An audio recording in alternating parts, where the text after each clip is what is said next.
Sorry. My name is Guy Kawasaki. I'm Chief Evangelist of Canva. I'm the author of a new book called Think Remarkable. And I live on the east side and Watsonville. Not the east side of Watsonville. I live on the east side of Pleasure Point and Watsonville.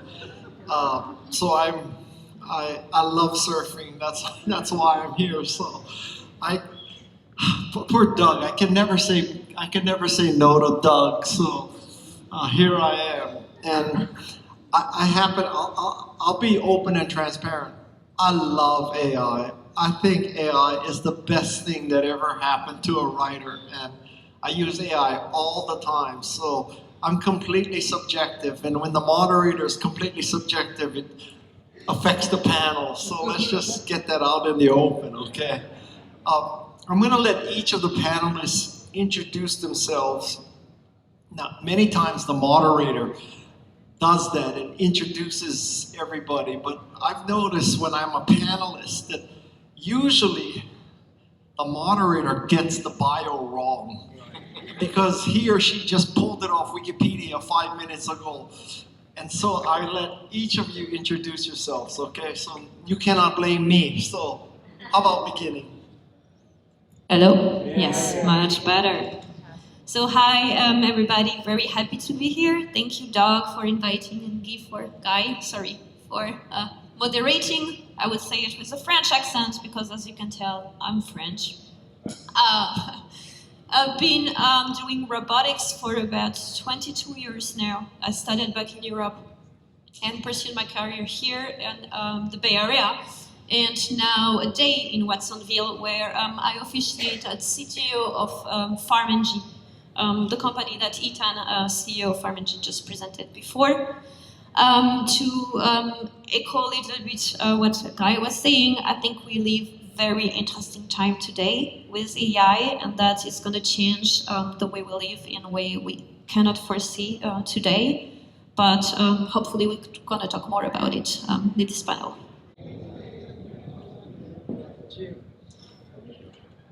Does this one?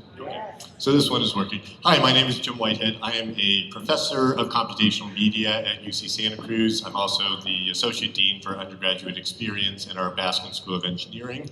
If you haven't checked in on our School of Engineering recently, we have about 4,500 undergraduates now.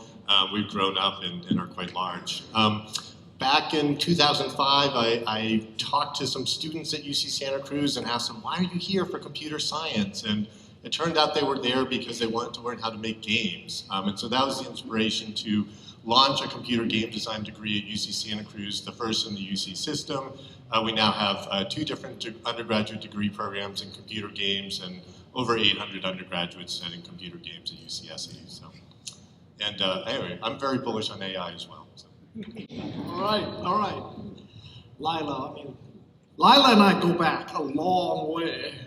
We have history. We've got history. Yeah, we have PTSD. With AI, by the way. You know, I looked back at. I keep getting sad. So he's talking about Wikipedia, and I keep getting these proposal reviews for Wikipedia, and there is a timeline of when Wikipedia launched AI, and when most of the projects on AI were initiated, and that's when we were there.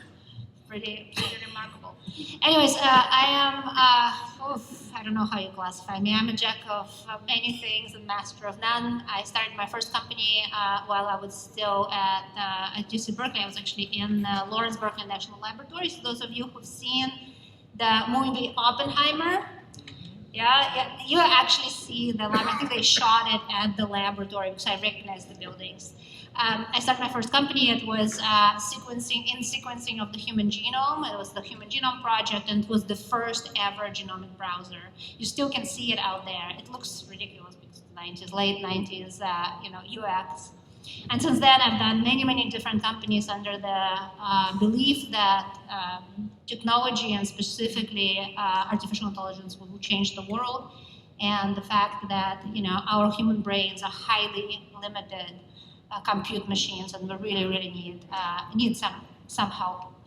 I spent the last 6 years at Microsoft. I came in to take AI out of the lab, and as you know, the rest is kind of in front of you. And I'm now head of AI partner at NEA, it's an investment firm in Silicon Valley. I teach at Stanford, and I invest and I start companies. All right. Just that. Come on, Sam. I really feel like I should be up here and be like, I hate AI. Like, it's just to, like, take the contrarian position just to make the panel interesting, but I'm also a big fan. I'm a lot like Lila. I kind of bounced around a whole lot. He probably had a colleague in common a long time ago, Craig Fryer, if you remember the game Spectre, way back in the Apple days. Like, that was one of my early ones. I've been a startup founder 6 times. I've done a lot of different kinds of things, lots of consumer stuff. Started off doing video games. I eventually did a startup called Rightly, which became Google Docs. So I had the very, very first Google Doc in my GDocs account, which is kind of funny. It's got Edna from The Incredibles in it for some reason that I don't remember. I have done enterprise as well as consumer, so I build applications in general, and I've kind of bounced around. I was the head of engineering for Box for a while, which is an enterprise company that went public. And I was a co-deputy CTO with Lila when she was there. I still am a deputy CTO at Microsoft in the office of the CTO. But we worked together for the last couple of years, which was a lot of fun. And I'm just there trying to figure out how to make sense of what's going on in AI from the perspective of people that are building things with it. So not building models, but consuming them and just trying to understand what'll happen. I think we are I think we all are have this sense now, so it's not really new news, but I do really think we're at the beginning of this phase shift from this world of brittle syntactic programming to a richer, more semantic, more intent-based second phase almost of the computer industry. And so I think it's just really fascinating what you can do now that is trivial now that was almost impossible to do even just a couple of years ago. So really interesting era to be building things. It's really fun to be able to contemplate it. So. Bigger than internet or smaller? I think bigger than internet. I think I think software is going to collapse into a single point eventually. I really do. We'll get to that. Okay, Lila, I have to start with you. Because of our Wikipedia past, and I just want to ask a very blunt question, which is this an existential threat to Wikipedia? I mean, the Wikipedia that we know and love is Wikipedians, and these people they're lovers of truth, and they're trying to do this journalism, and they're wonderful, wonderful people. They're trying to make knowledge free. And now, boom, there's AI, and AI can answer any question in real time, citing sources in multiple languages from anywhere. So why have Wikipedia other than as another source to each LLM? What's the role of Wikipedia now? Oof, I don't think anything can do anything to Wikipedia, honestly. It's kind of like, at the end of the day, it's going to be the fossil of knowledge that, we're going to look back at and admire. But at the end of the day, the goal there is the distillation of true knowledge. And that's what Wikipedia represents. And whether it's done with AI or whether it's done with 1 million people or whether it's done on 200,000 or whatever, active editors there are, it's almost irrelevant at the end of the day. We still need to have distillation of knowledge. Why? Because our brains cannot absorb it all. The Renaissance man or woman was lost now centuries ago because we only have a limited amount of information that we can synthesize. And in order to do that, we need to ensure that information of high quality and high density. And that's what Wikipedia represents. And that is going to forever be an issue, unless we learn how to extend our brains somehow, connect ourselves to the cloud. But until then, Wikipedia is safe. All right. Do I have any differences of opinion here about what Wikipedia's role is going forward? Because I hate panels where the panelists say, yeah, I agree with what Lila said. Okay. So I think fundamentally, AI doesn't know shit. I would say, right? I mean, AI doesn't know anything. Everything that AI knows today was written by humanity, was written by Wikipedia. So I don't think there is a place where we can say AI is going to replace Wikipedia, is that AI already captured all the data Wikipedia ever wrote. So that's the reality, and that's what's going on with all the, this IP discussion about where the data comes from to train all of these great models. And so I believe that it's just AI is a way to index the data and to retrieve it in a way that we human beings understand, which is speech. But the data by itself was written in Wikipedia. Like AI cannot, but despite the name generative AI, nothing is really generated. It's just a repetition of a lot of things that was written by all humanity over the last 2,000 years. And so I believe that that's the reality that we have to really understand, because what happened when AI is learning only about tweet or things written on X, right, and not looking at Wikipedia anymore? And then this is where a little bit there is an existential crisis on how these models are trained and what is the data we put in there in the first place. Because they will not generate data, they will repeat what we taught them. I want to actually challenge that. It's funny too, because you're the robotics person. So, I mean, right now you're right, actually, right? Like all the data that's there is data we put there, but there's no reason that AI can't go observe new data, right? We're starting to do that with synthetic biology and things like that, the synthetic experiment platforms. But, it's not going to be too long before we build robots that go out in the real world and make their own observations, and they can actually start to accumulate data. So absolutely, and I think this is where things get very challenging, right? Because like the era of robotics, like it's almost like we think because we solve language, everything is solved. But the reality is that in language, all the information was digitalized in the first place in a way that was structured and coherent with what human brain understands. Now, when you have to do the same thing with a robot and trying to understand how a robot needs to extract structured information on what we see, you could not believe how hard it is to teach a robot that this object is probably soft, this table is probably wide, and this is a table, and this is a chair. In language, things come naturally just because it's self-descriptive and everything is described. But with pixels, it's not. And there is still a gap by reducing the dimensionality of what our brain understands as like, this is a room full of people, we're speaking here. These concepts are still very difficult to actually digitalize, unless you actually, of course, created a bank of images and you work on these images. Yeah, a really interesting thing that happens that we're now doing is language is just one representation of the world, but the world is the world, right? And we can embed the world into some multidimensional representation, which is what large language models do, which is what transformers do.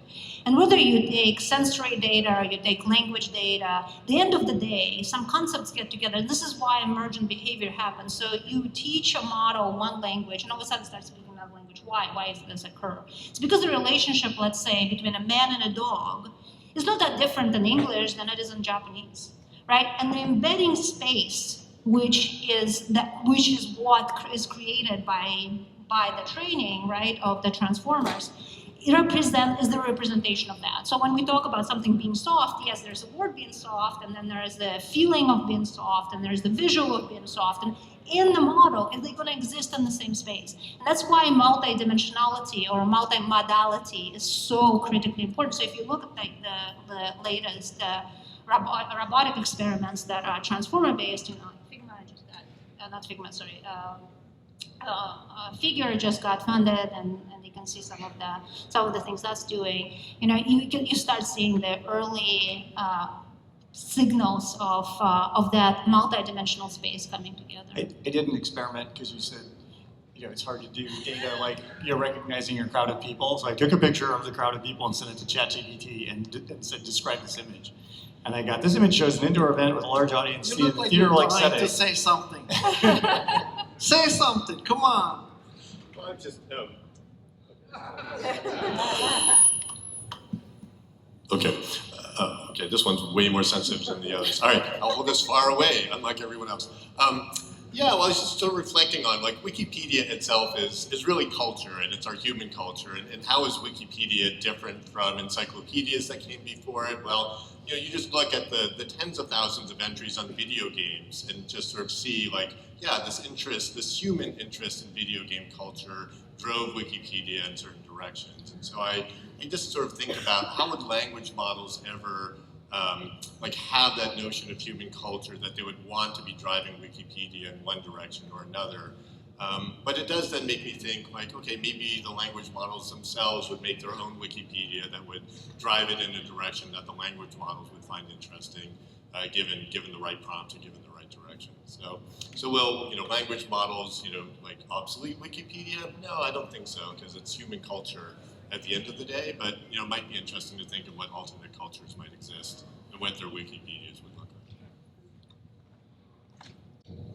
like. Oh, I do need to be closer now. Okay. All right. Okay. The end. Okay, so I'm gonna ask you kind of a trick question. I have this podcast called Remarkable People, and one of the guests that I had was Stephen Wolfram. So Stephen Wolfram is the person who is the youngest winner of the MacArthur Fellowship, and he's a physicist. And I can have a conversation with Stephen Wolfram once every 5 years because he is so much smarter than me. I need to rest 5 years before I can have another conversation. Seriously, it's mentally exhausting to try to have a conversation with Stephen Wolfram. So I tell people that he is the smartest person that I have ever interacted with, okay? So now here's the question. The question is, I'm gonna give you 2 questions. So, you know, how do you gauge when you meet somebody and you come to the conclusion like I did that Stephen Wolfram is so smart? You know, is it because he discussed the, you know, this universal theory or his physics? So, but everybody comes away meeting with some people and they say, man, that guy was or that gal was so smart. So the first part of this question is, how do you decide if someone is so smart? And the trick part of this question is, if you applied that same test to a LLM, would you not conclude that that LLM is smarter than you? Yeah? Well, There's lots of different definitions of what smart means, first of all, right? I mean, we all know IQ, EQ, at least, right? Like, so there are different ways to think about what smart is: problem solving, communication, whatever. So it is a trick question. I think of it as just different. I mean, GPT-4 is, the training process for GPT-4 is roughly the equivalent of a human being sitting and reading for 16 hours a day for 8,000 years and remembering all of it. There are no humans that are like that. And then all of that gets embedded in this latent space that is a 100,000 dimensional latent space. This is huge high dimensional latent space, which is another thing we don't understand very well. Just we don't have intuition for like what that kind of high dimensionality does. So like it's almost like it's not a satisfying answer, I'm sorry, but like I think it's a non-question. It's a non-answer. Like you can't answer the question. It's a different kind of intelligence than a human intelligence. But actually, I think it's really, really true. I think it's a big mistake on our part to compare our intelligences. They're very, very different. And I think what we're doing is we're anthropomorphizing AI, and I think we're trying to make it sound and look more and more human. And I think that's also is very misleading for us and can be very dangerous. I think we actually need to recognize that there's distinct advantages and disadvantages of either intelligences and use it for its best result, best outcome.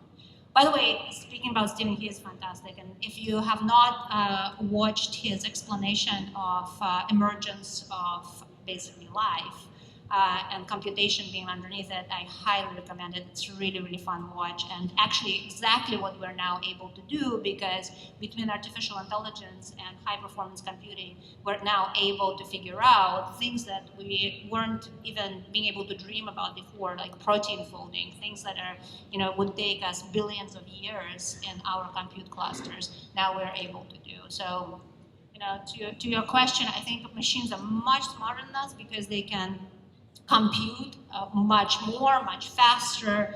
They never need to sleep or rest or whatever, right, in many ways. And much stupider than us in other ways. And I think that's absolutely okay. So, and maybe a couple more words about Steven. I think one also amazing blog that he wrote is about LLM and how LLM actually work and how they create the magic, and it's really well written, and I invite you also to read his blog on that. It's really well done. And on the topic of intelligence, I would say that there's still something very important in AI that probably we don't really completely understand the limitation of today. But the reality is that there is no intent in AI. AI has been taught to perceive an intent or to do a particular task that we decided was valuable. But the AI never decided by itself that it was the right thing to do. So to do print, there's no emotion or intuition on what is the right thing to do. What is the right thing to do is the statistical distribution of the data you train the model with. And I'm sorry, I'm going to keep repeating the same theme again, but you put garbage in, garbage out.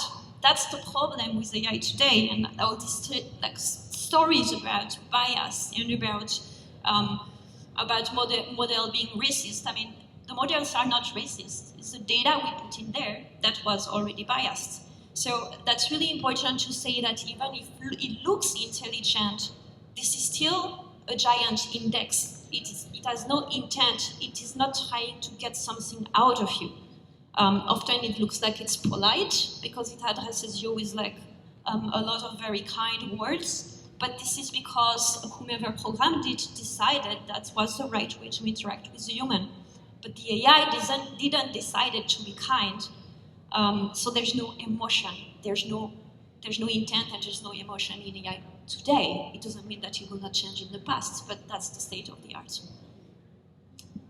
Well, I do keep coming back to the point that was raised before that, these language models, they know more facts than any person. They are in some respects, in terms of just raw facts, way smarter than any human has been or ever will be. And so from that respect, yeah, just fantastically more smarter, intelligent than we are. And then also the ability to just ask it any question, it'll give it anything, it will reply.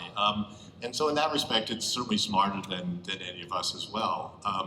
But yeah, just that lack of understanding, that lack of sort of knowing the broader culture, the lack of knowing the context, it does just make it so stupid in some ways, and also just in that hallucination of just kind of going off the rails sometimes. And so I do just so I think of it as this really smart but kind of ill-behaved companion, and so I think the best way to think of it is somebody that you can work with them. Okay, it's like your quirky friend, and you know how the quirky friend does these things, and but you know how to work with their quirks, and together the two of you are amazing and can do amazing things. So I really buy into this whole, different kinds of intelligence. Yeah, I'm really into this augmentation agenda. If this quirky friend is going to take over the world, we're asleep at the switch. I'm not afraid of AIs taking over, but I am really intrigued by AIs lifting us up and bringing us to new places. Well, just for the record, I think AI is mankind's last hope for saving itself. I really do. Just that. Why does that make you laugh? I mean, My son the other day, he said, okay, I'll give you a theoretical, Lila, okay? I've asked this several times in Santa Cruz, and I have not been banned yet, all right? So, let's say that nuclear weapons are a reality in the world. There are nuclear weapons. And somebody in North Korea or somebody in Moscow or somebody in Mar-a-Lago, somebody is controlling the nuclear weapon. Somebody. So here's the question. If somebody has to be able to launch nuclear weapons, would you rather it be Donald Trump, Kim Jong-un, Vladimir Putin, or ChatGPT? Which one would you prefer? That is such an easy question. Of course, ChatGPT. I rest my case. I rest my case. Okay, here's a follow-on question. Let's say you can ask two people to help you design education curriculum. So you go to somebody, his first name is Ron, and you say, Ron, should we teach the history of slavery in America? And then you go to ChatGPT, you say, ChatGPT, should we teach the history of slavery in America? And Ron gives you one answer, and ChatGPT gives you another answer. Who are you going to believe? I'm going with Ron. Ron DeSantis? Man, you just lost your tenure. No. Jim, probability-wise, you're better There- with there- ChatGPT. I'm not going to trust a language model with the subject like slavery. I'm sorry. No, just use math. It does not have Just the use cultural- math. Probability-wise, it's much higher probability it's going to have the right answer. I guarantee you, Jim, there's a place for you at New College. Yeah, no thank you. Okay, so we're going to go from that non-theoretical questions to something very practical. And this is something I face almost every day. So, I have Bard, I have Claude, I have Gemini, I have, whatever. I have like 5 of these things, right? I even have Perplexity, which I would say is the most dumbass name for an AI company. If you sat down and said, what's the most dumbass name we could come up for our company in AI? You'd say, Perplexity, what a great name. I mean, that's the same guy should have gone to LinkedIn and said, well, we should rename Disconnected instead of LinkedIn. But anyway, so now on a very practical level, let's say you're the CMO of any of these LLMs. How do you differentiate? How do you create brand loyalty to an LLM? User data. You do a lot of engineering and crafting and safeguards. I think that to your point before, I think the reality is that AI doesn't necessarily come with the right answer. It comes with a statistically relevant answer for humanity that was vetoed and basically tested by the big companies. So when you say I prefer the answer to ChatGPT, you basically kind of say I prefer the policies put in place by the company developing the model. But the reality is that there are safeguards behind to actually give the right answer, like the right answer to the right moment to these questions. But it's not. There's no intent of being good or better than anybody else. Yep. My question for you is, how much would you charge somebody to give up your email address? To give up my Email address. email address? Yes. A lot, right? Like your email is, if somebody said give up your email address, move somewhere else, stop using the email service, it's very sticky. Right? Listen, I might pay somebody to take my email. But the point is, like, that's what makes it sticky, is that you have done a lot. There's a set of networks around your user data that's around that particular service. Email is not a particularly differentiated service. It's right. Everybody does SMTP. Everybody does spam filtering. It's like pretty much a basic thing, right? So how do the mail services differentiate? Well, they don't really. Like, you pick one and you stick with it for a long time. I think that's going to happen with LLMs, at least in the chatbot incarnation. You're seeing people automate stuff, all kinds of workflows, all kinds of stuff with them. I think those are these like emerging like data networks, and that's what's going to be sticky.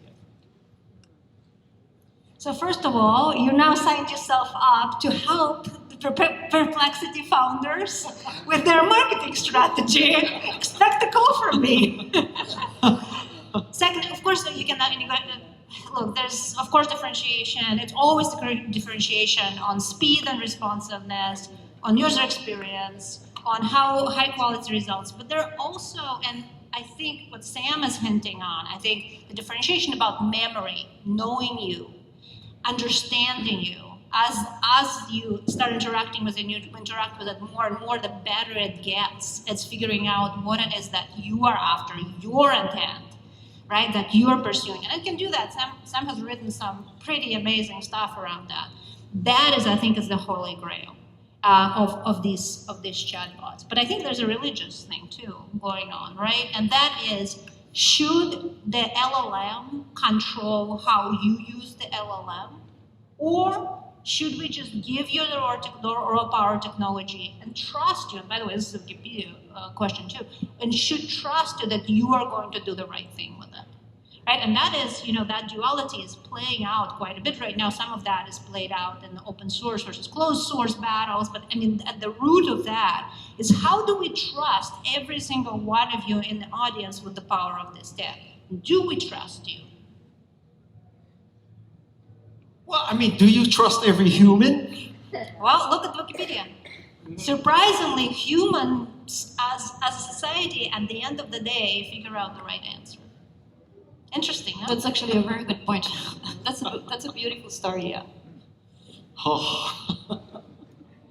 All right. So there are local minimas and local maximas that are pretty painful and horrific at times, but they're still here. All right. Okay, another practical question for people, because I think that the ability to create good prompts is a skill set. It's a real skill and an art. So for these people, how would you suggest people learn to write great prompts? I guess to start with, and there's a lot of kind of craft knowledge that's evolved over the last year and been captured in various sites. And so it does depend a little bit on what task you're trying to do, but these prompting techniques go under names like chain of thought, providing multiple examples, multi-shot examples, sometimes even silly things like, okay, now try really hard, or pretend you are this world-class expert.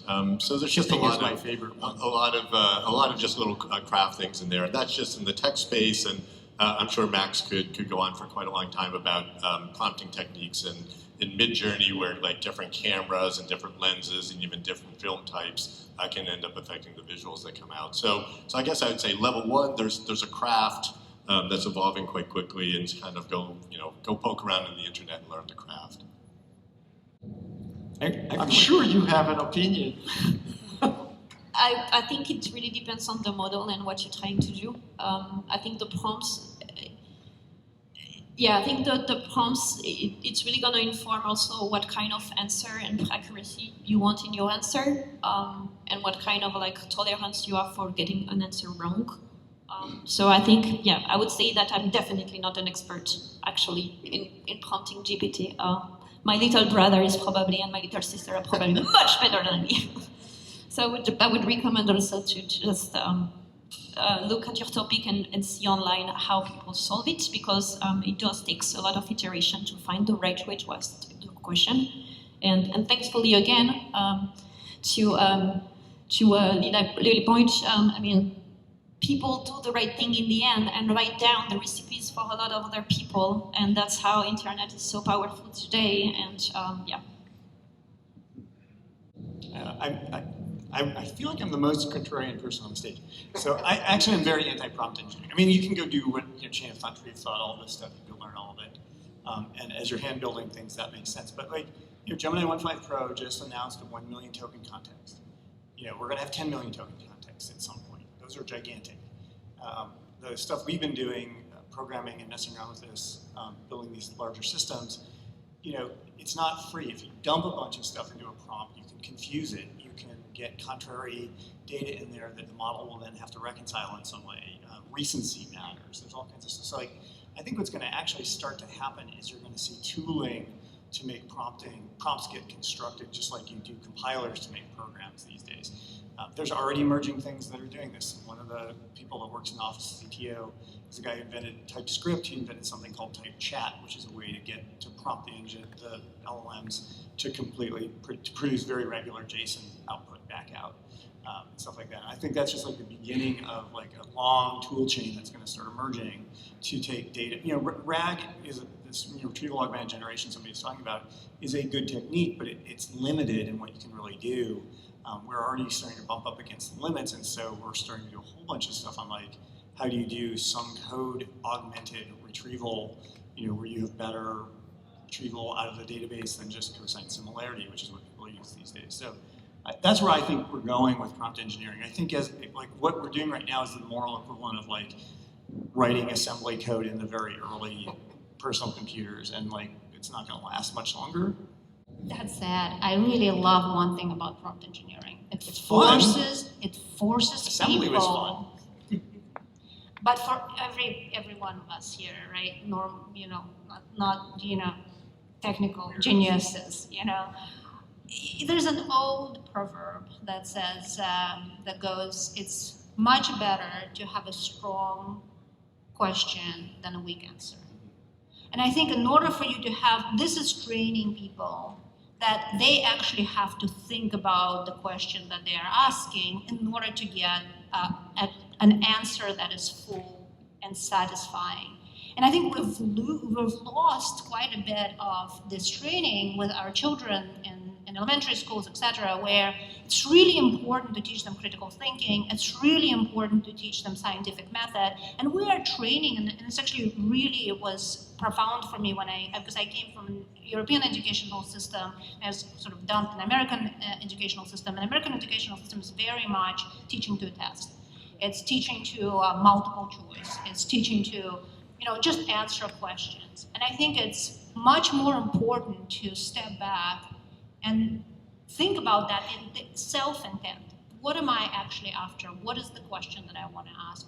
I agree with you, it's already going away with the models, but I thought that it's a beautiful thing. Well, this is sort of what Claire was saying originally about attention, that like in that weird thing I was saying about high dimensional spaces, right? What you're really doing when you ask the question is you're pointing the attention of the model somewhere in this large space of stuff it knows. Of course. So the ability to ask good questions is actually really valuable in the space, in the world of LLMs. Absolutely. I actually think that's pretty profound that, the irony is that AI or ChatGPT is going to teach us to ask better questions. Because everybody sees it as a threat that it already has all the answers, but it's going to help us ask better questions, which is a very beneficial thing. Yeah. Okay, so we're going to open up for questions from the audience. I want to ask one more question, which is, actually I want to ask two, but I don't think I should ask them. There's a lot of people who seem to be very upset that nobody can explain how LLMs work. And, because we don't know how it works, can we trust them? Now, just to show you my bias, it's like saying we don't know how LLMs think, but we already completely understand the human mind. So what bothers me is because we already know the human mind, we don't know the LLM mind. Quite frankly, I don't think we understand the human mind at all, so why are we upset? We don't understand the LLM mind, but that's my bias. So I want to hear does it upset you that you cannot explain how ChatGPT came up with an answer, with great specificity? Does that upset you? It doesn't upset me at all. First of all, we sort of have a good sense of it. Yeah, we have a good sense of why these things are happening and how they're happening. So I realize that is really, it's a completely black box for most people, but for people who are working with it, it's not that. And you don't think people are black boxes? I completely think that people are black boxes today. And what I'm really excited about, though, Guy, is that we now can use artificial intelligence to decode this black box. Yes, that's That's super cool. That is the really Even if it's cool just by thing. Even if it's just by analogy. Yeah. It's great. Yeah, I mean, absolutely. even your previous question about the prompting, we actually predict, right? You're thinking forward about what is Lila going to say? Like everything that you know about me is loading into your memory in the same way, in the opposite, right?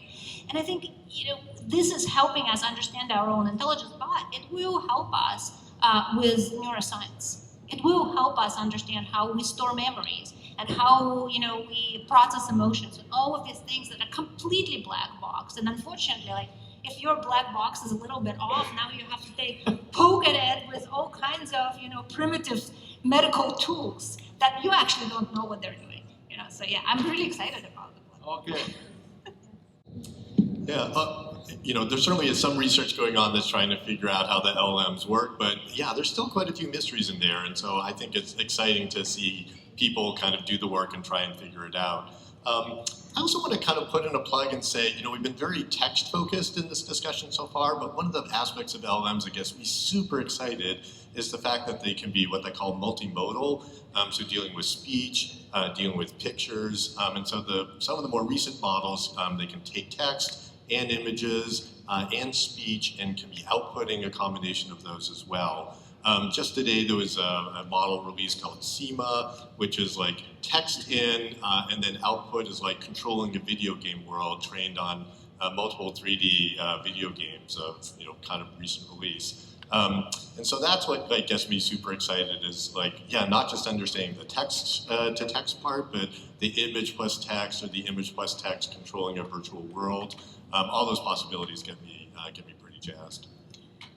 Yeah, and I think in general, what's super exciting about this black box in the first place is that, again, because you feed the data in and suddenly you learn magical things, it also means that it relaxes a lot of constraints on how to solve very difficult problems we have today.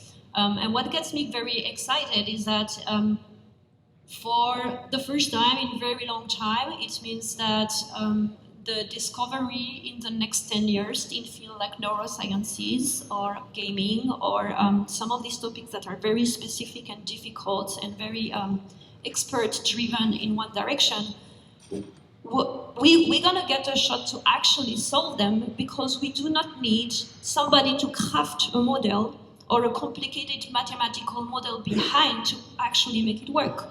And so we have an opportunity to actually now analyze problems based on data and bring back the problem-solving part and the discovery of solution to the experts that actually are experts in the fields and not experts of the machine. Okay, Doug, can we take questions from the audience? You got a mic? I'm going to violate all HIPAA right now, and let me tell you something. So, basically, I am deaf, and because I'm deaf, I have a cochlear implant. So the cochlear implant takes you from deaf to lousy hearing. And when you have a setup like this, all the speakers, not the speakers, the boxes, the speakers are pointed towards you so that you have a good hearing experience. None of the speakers are pointed towards the speakers ourselves. So what I'm trying to tell you is, don't ask me a question because I will not be able to understand what you say because all the sound is going that way. Now, I have a solution for you. So you ask the panelists whatever you want to ask. Don't ask me anything. If you want to ask me anything, I kid you not, I have Kawasaki GPT. And Kawasaki GPT, the data set is my writing, my videos, my blog posts, the transcripts of my podcast. KawasakiGPT.com is better at answering as Guy than I am. And in the spirit of complete disclosure, when people ask me to write guest columns or blurbs or forwards, I kid you not, I go to Kawasaki GPT and I ask it to write it as me, and it's better than what I would write, just so you... Is ChatGPT behind it or some other LLM? Yeah, no. I can differentiate that LLM. It's me, right? No, but what's under it? Come on! No. Okay, ask the questions, but not. Sponsorship only. Lila, you said earlier that artificial intelligence and human intelligence are not competitive. They're differentiated and they're complementary. And so all this fear is ungrounded. Would you like to synoptically summarize, so that everybody can go educate everybody else, how to think about what human intelligence's differentiation is from artificial intelligence, and why people can calm down if they're complementary and not competitive? Well, first of all, I'm not saying that we should completely ignore it and just be laissez-faire about it. Not at all. I'm not saying that. What I am saying is I think it's a mistake to anthropomorphize AI. Because when we do that, we start treating it as if it was another human, as if it was another living, breathing thing.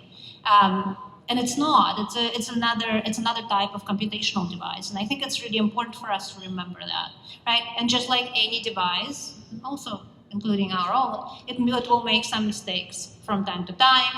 It will behave differently from what we expect, And I think that's the really important thing, that constraint that we need to put on it. And I think we need to be thinking about user interfaces not being too human. So that we don't assign certain human attributes to AI. Yeah, I'll add on too. Right now the AIs aren't as good as humans at context. They're not as good at connecting what they're doing with the broader culture. They're not as good at understanding details and images they see, especially fine details. And they're not as reliable as humans a lot of the time as well. So I think now a question is, how much of that is just the current state, and will those issues go away in 10 years? That I don't know. Certainly picking out things in images, that undoubtedly will improve.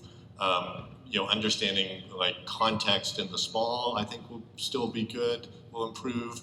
The broader culture, that I don't know. And I think you have to be human and embedded in ways that that the language models just can't do right now. Can they get there? I don't know, but can I add a little bit to that? There's an analogy that I really like in this direction, which is if you watch like claymation, you've all seen claymation, right? Do you enjoy the animation? Like you can kind of lose yourself in the fantasy of it being real. But do you literally think that the clay model is alive? Of course not, right? Like we don't literally think it's alive. What's actually going on? There's a series of separate frames that are completely isolated that our minds are putting together into this kind of image of something alive. The LLMs don't have state, right? They don't remember anything. When you construct a prompt, you give it something that it can work on and make predictions from, but it doesn't remember that. It's not storing it anywhere. So the next time you make a prompt, like it's as though it has never happened.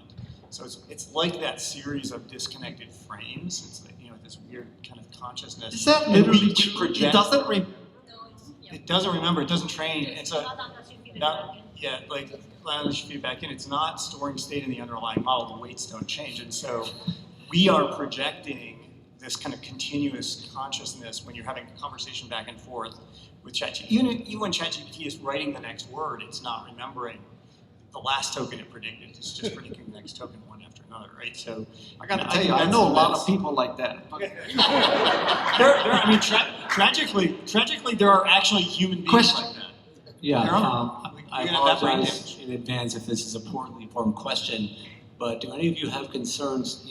People are using generative AI to generate content more and more, and so there's an awful lot of AI-generated content, and these models are trained on content. So are you worried that in 10 or 20 years there won't be enough real human innovation? Will something be lost or diluted?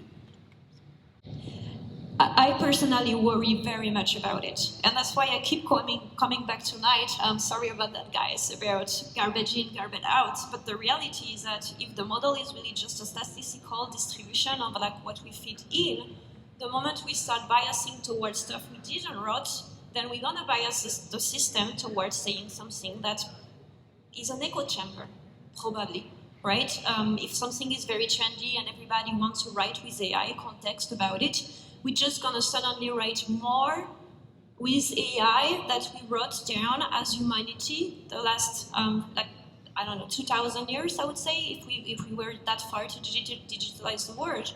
But the reality is that the truth is real, which is if we don't control carefully what we put in, we will bias our model, and by then we will also bias our feeling and what we think is real, and it will become an echo chamber. And I think that's a very legit danger in AI. Next question. Yes, thank you. We talked about text inputs and the different LLMs around them and multimodality inputs, right? Vision and stuff.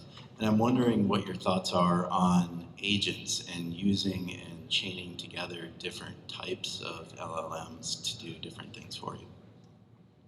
It's really hard. That problem I was talking about the disconnected, prompts.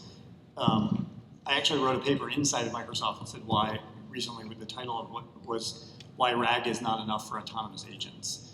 And the problem is you're synthesizing and consuming memories with the LLM, and it's stochastic, it's random, and it's kind of noisy, and it doesn't really have doesn't have continuity the way a human does. It's not training the base model. It's just getting whatever gets fed back to it. And so if your recall and your precision on those prompt generation isn't perfect, but you're writing a novel and you're halfway through reading the novel and you need to know that the main character has a dog, but you forgot to recall that fact for some reason. But the scene that you're writing calls for implies the cat. The model decides it's a cat instead of a dog, and now you have two memories with no way to that are in conflict. And so I've spent the last 6 months trying to build things that are autonomous, and it's very difficult to get things to run for very long without them sort of shaking apart from the stochastic noise. Yeah, they start deviating basically from what it knows about you, and then starts telling you it loved you. That too. But I think the latest Sora model sort of has some of the beginnings of figuring some of this out. There are different methodologies for doing that, but Sora is the video model that OpenAI put out a week ago, maybe. They have to connect. No, they have to connect. So basically, from what I understand, what they're doing is that they're connecting the subject of the frame, right? So that the subject can go off the frame and then come back. It's exactly your framing, scenario. Maybe I've seen videos where that doesn't happen. Well, I don't think it's perfect. I don't think it's perfect. And then there's other ways of basically creating a smaller model that's just embedding all of your data and then using that to connect to that one. But to your point, to the essence of your question, yes, it's very, very difficult, but I think it is the new interface, and it's very likely that at some point we will get good enough with that, and then you're going to have agents talking to agents. And agents are going to have sort of focus and specialization potentially intent that they'll drive through. So think of it as a new API layer. Okay, this question has to do with watermarking AI output. We have a lot of problem with misinformation on social media now that's human generated. And the ability to create realistic videos of heads of state doing ridiculous things is very possible. And so what do you feel is the solution to that? It's a really, really important question. And again, that kind of goes back to the Wikipedia. How do you know you have a trusted source? How do you know you're looking at the truth? So there is actually a really important segment that's emerging. I was just talking to two founders this morning of a startup called GPT-0. And GPT-0 originally emerged to do a detection on whether a student's text was derivative or taken, or some portion of the text was taken from a model. And turns out that they can do it quite well. And not only do they do it well, they can even highlight which parts of the text were taken from the model and which ones were handwritten. And the accuracy is quite high. It's in the high 90s. So we have technology, or we have an idea of how to do this. What's really important is that we integrate it into the fabric of how we process information. So that if you are a news outlet, you're running this as part of your process. If you're Wikipedia, you're running as part of your process. So everything that the end consumer, maybe it needs to be just in the hands of the end consumer as part of the browser, where the end consumer actually sees. Like, is this synthetic data that they're seeing, or is this actual fact? And where are those facts are coming from? So super, super important. Don, how much time do we have? 4 more questions. 4 more? We gotta go to sleep, probably to sleep. You know, it's very hard for me to fake sentience this long. Where's Kawasaki GPT? We'll turn it on at 9. You guys make fun of me. So the gentleman in front of me stole the meat of my question. What I was going to ask was whether you thought that blockchain might have a role to play in tagging and tracking the origination of material that gets disseminated into the world. And the other idea that I wondered about is if we need to start expanding our notions of creative output so that we create categories where we acknowledge that something is augmented by AI as opposed to created by AI.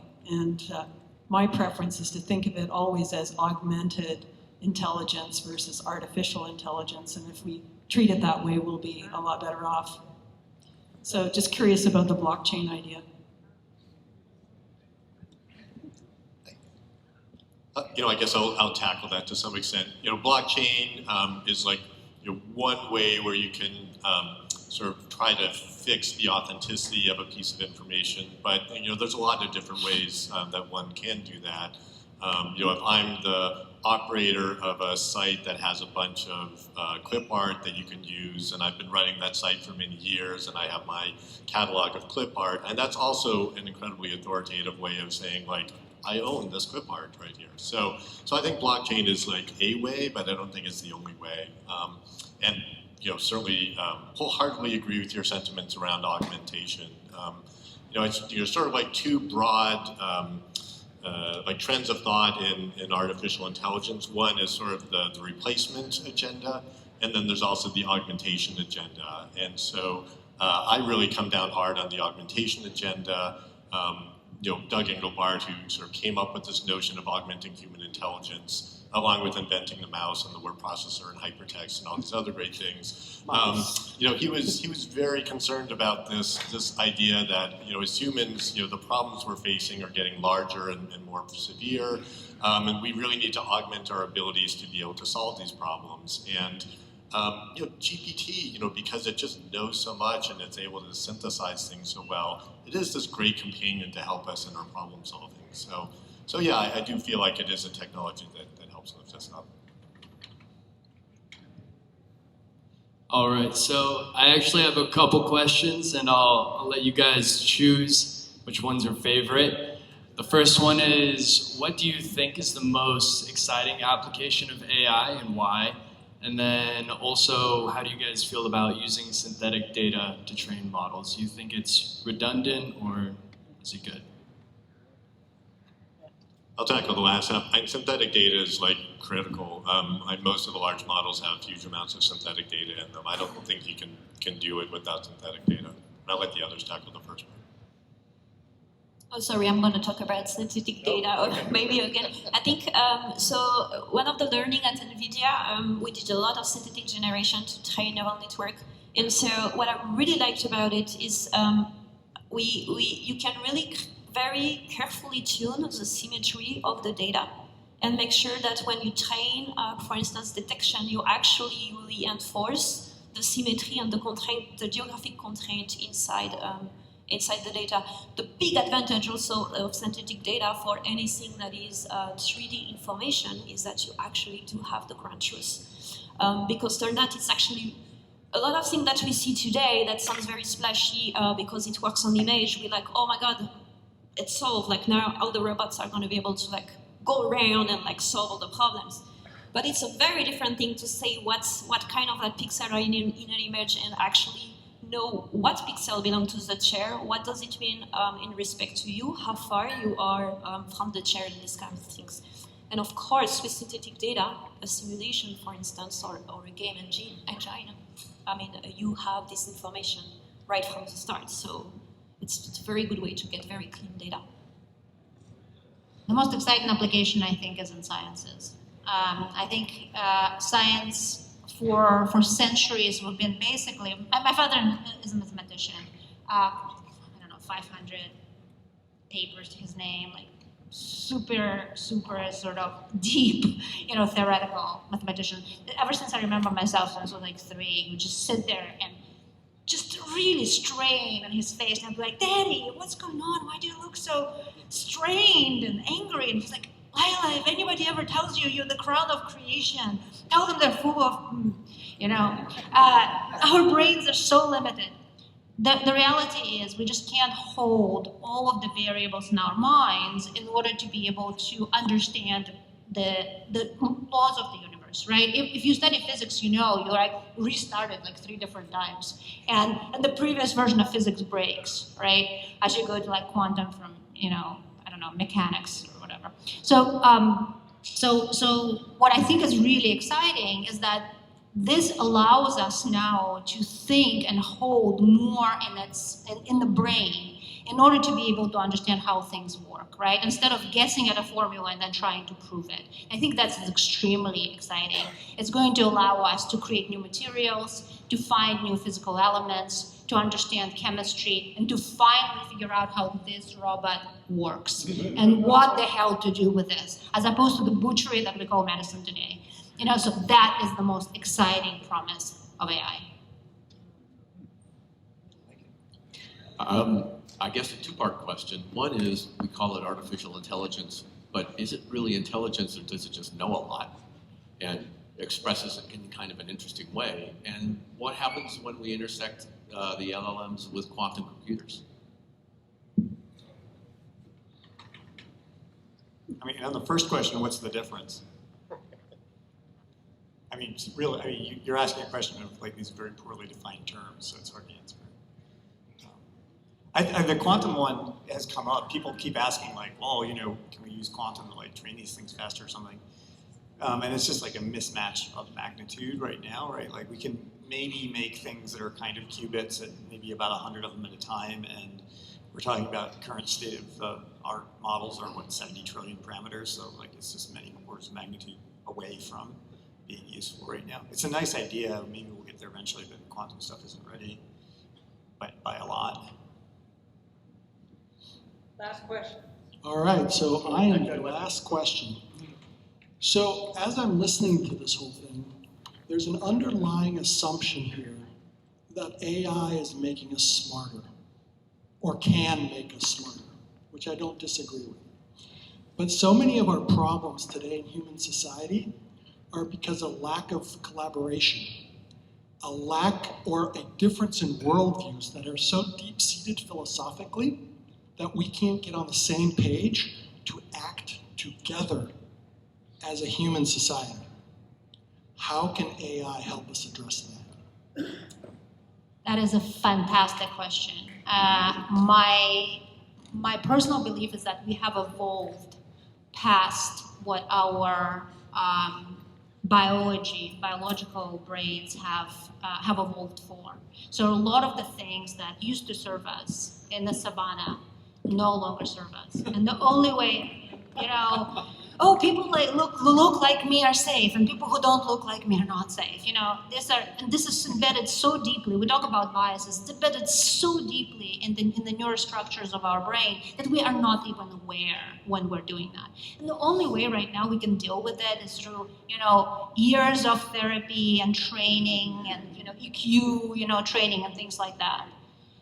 We are past that. So at some point, what AI is capable of, right? If we set the intent for AI, for the world that we actually want to live in, right? If we can agree on that, by the way, right? But let's say we want to live in the world of X, Y, and Z, then we can help it actually tone down the primitive instincts that we have that are getting into our own freaking way, and help us elevate the instincts that we would want to have, so that we can build the world that we want to have. Or we can just get it to tell us. Lila, I would make the case that the world has gotten so complex and so challenging that it has exceeded the ability of the male brain to handle it. I know, that you have a bias, clearly.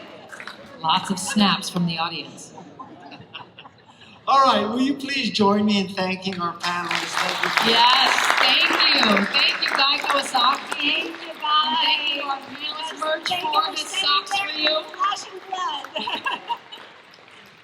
Merch 4 has socks for everyone as well. Thank you, panelists. Thank you, Guy.